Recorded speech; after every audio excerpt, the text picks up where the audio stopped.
صل على سيدنا ومولانا محمد وعلى سيدنا علي وسيدتنا فاطمة وسيدتنا زينب وسيدنا حسن وسيدنا حسين. اعوذ باللہ من الشیطان الرجیم. بسم اللہ الرحمن الرحیم. الحمد للہ رب العالمین والصلاة والسلام علی اشرف الانبیاء والمرسلین واہل بیتہ الطیبین الطاہرین المعصومین. اما بعد. سورہ مبارکہ بنی اسرائیل آیت نمبر 8 سے آیت نمبر 17 8 to 17. یہود کے دو اہم فسادات اور اس کے حوالے سے جو پروردگار عالم کی سزائیں ہیں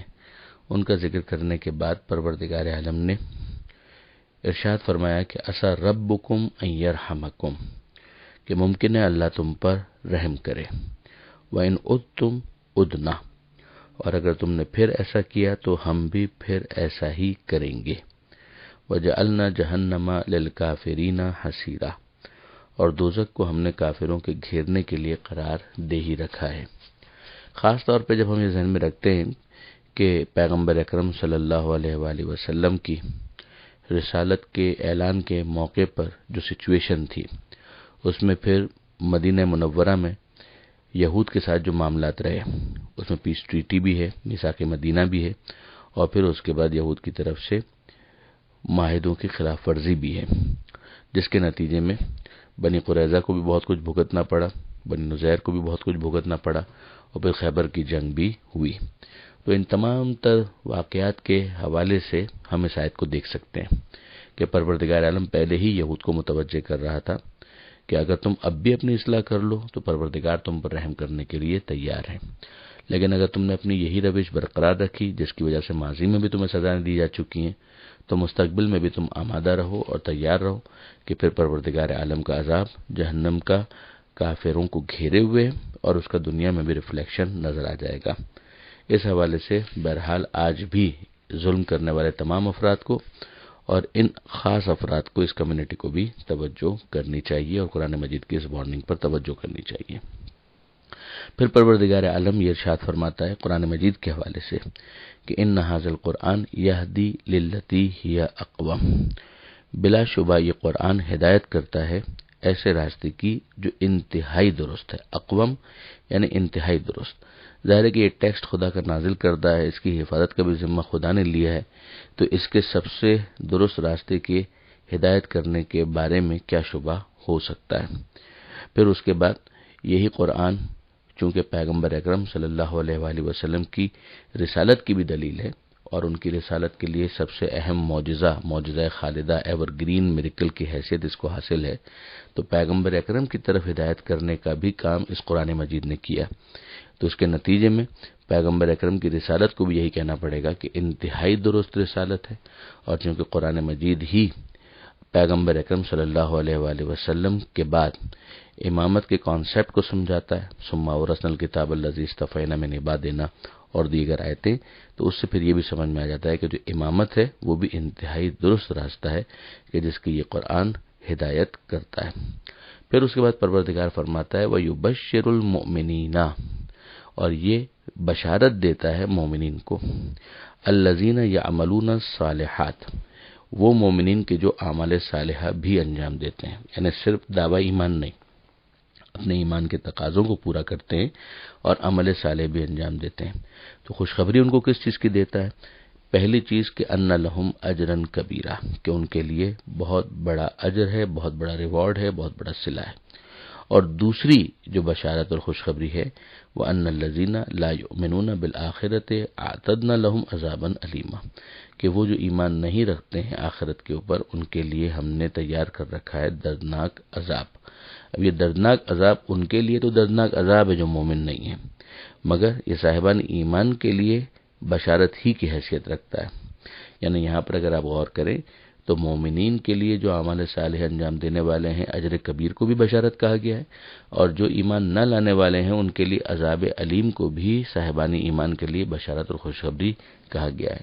یعنی کئی مرتبہ ایسا ہوتا ہے کہ وہ افراد جو ایمان نہیں رکھتے ہیں اور دنیا کے اندر عیش و عشرت میں مشغول ہوتے ہیں،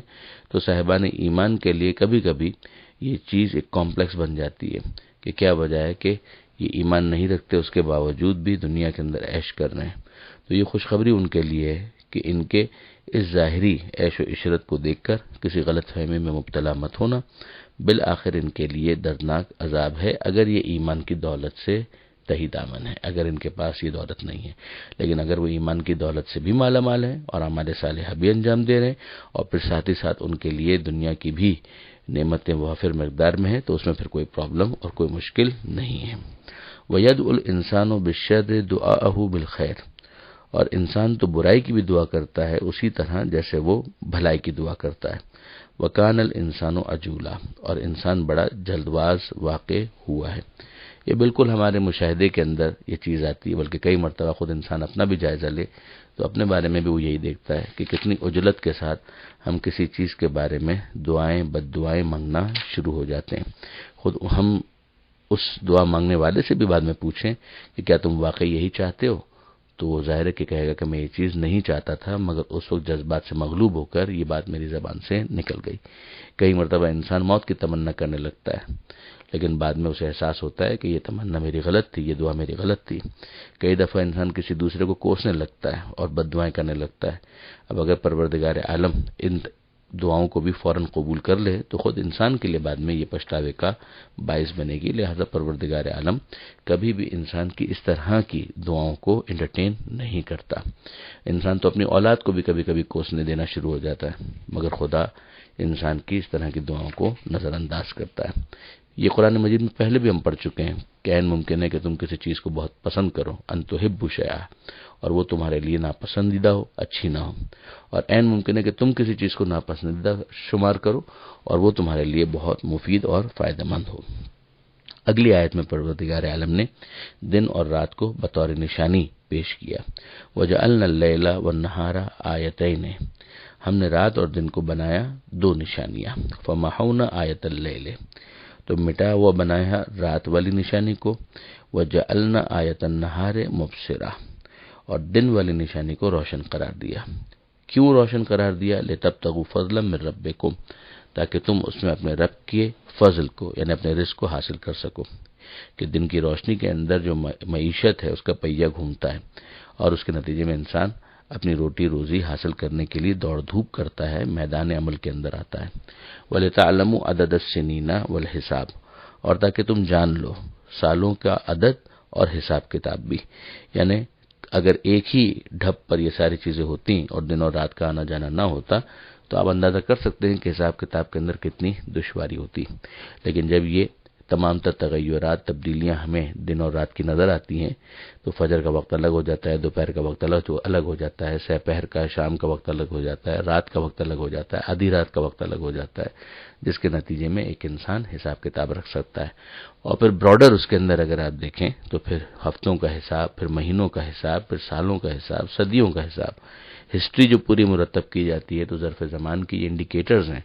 کہ جن کے ذریعے سے سمجھا جاتا ہے کہ کون سا واقعہ کب پیش آیا۔ لیکن اگر یہی تمام تر تبدل اور تغیر اور یہ جو جتنے بھی چینجز ہیں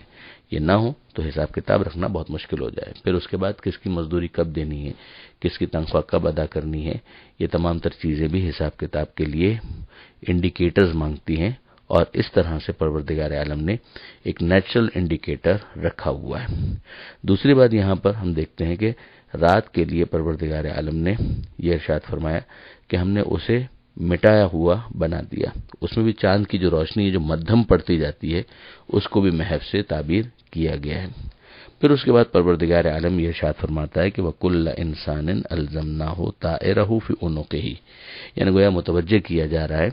کہ جس طرح سے تم حساب کتاب رکھتے ہو اور اس کے لیے ہم نے یہ اہتمام کیا ہے تو جو دنیا کے اندر تم کر رہے ہو تو اس کا بھی ہم حساب کتاب رکھ رہے ہیں، اور اس کا جو نامہ اعمال ہے طائرہ، طیر، یہ نامہ اعمال کے لیے بھی استعمال ہوتا ہے مجازن۔ تو ہم نے ہر انسان کا نامہ اعمال اس کی گردن سے وابستہ کر دیا ہے، جو محاورہ ہے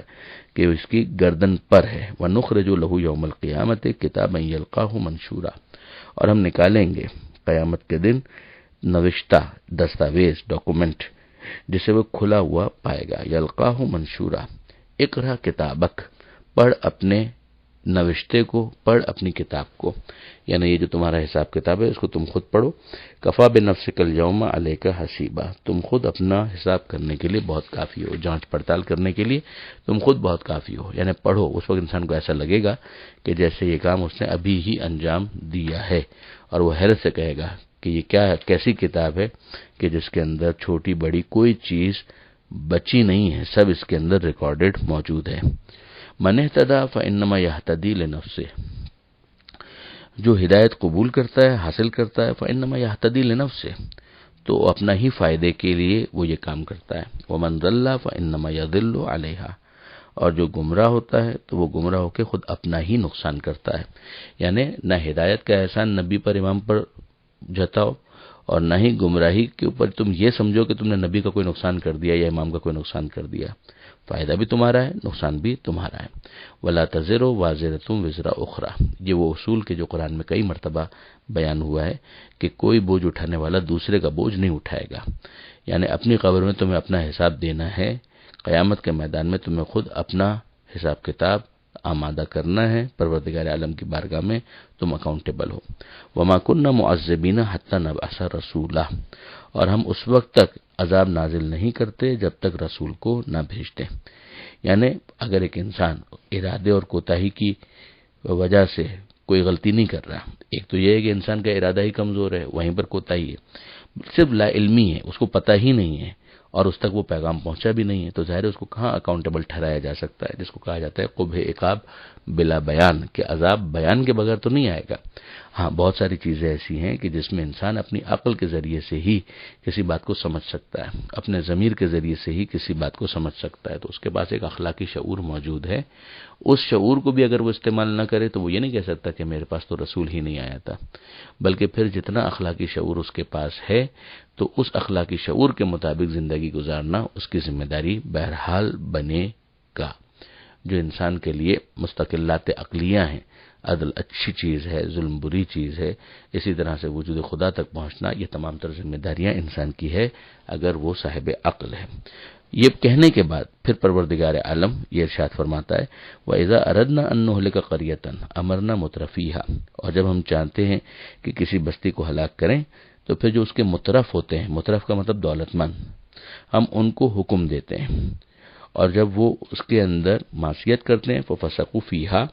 فَحَقَّ عَلَيْهَا الْقَوْلُ، تو ان کے اوپر فیصلہ قدرت نافذ ہو جاتا ہے، یعنی پھر ان کے اوپر عذاب نازل ہوتا ہے۔ اب پروردگار عالم کا ارادہ کرنا، پہلے یہ بات آ چکی کہ جب تک رسول نہ بھیجیں تب تک تو ہم عذاب کریں گے نہیں، تو ظاہر ہے کہ رسول بھیجا ہوگا، انہوں نے اس کی معصیت کی ہوگی، قبول نہیں کیا ہوگا، تو پھر پروردگار عالم نے ارادہ کیا کہ ان کو ہلاک کیا جائے، اور اس ہلاکت کے بعد، ارادے کے بعد بھی پروردگار عالم نے حجت مزید تمام کرنے کے لیے جو ان کے پیسے والے ہیں، جو ان کے مالدار افراد ہیں، جو وہاں کے وڈیرے آپ کہہ لیجئے،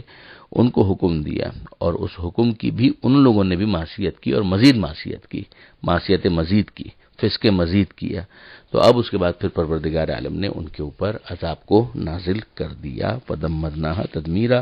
تو ہم نے اسے جیسا چاہتے تہس نہس کر دیتے، ہم نے ان کو تہس نہس کر دیا، ملیا میٹ کر دیا۔ وَكَمْ أَهْلَكْنَا مِنَ الْقُرُونِ مِنْ بَعْدِ نُوحٍ، اور کتنی ہی قومیں ہم نے ہلاک کر دی نوح کے بعد سے۔ وَكَفَى بِرَبِّكَ بِذُنُوبِ عِبَادِهِ خَبِيرًا بَصِيرًا، اور تمہارے پروردگار سے بڑھ کر اپنے بندوں کے گناہوں کا دیکھنے والا اور واقف کار کون ہوگا۔ یہاں پر یہ صفحہ مکمل ہوا۔ پروردگار عالم سے دعا ہے قرآن پڑھنے، سمجھنے اور عمل کی توفیق عطا فرما، اور وارث قرآن امام زمانہ کے ظہور میں تعجیل فرما۔ وآخر دعوانا ان الحمد للہ رب العالمین، والسلام علیکم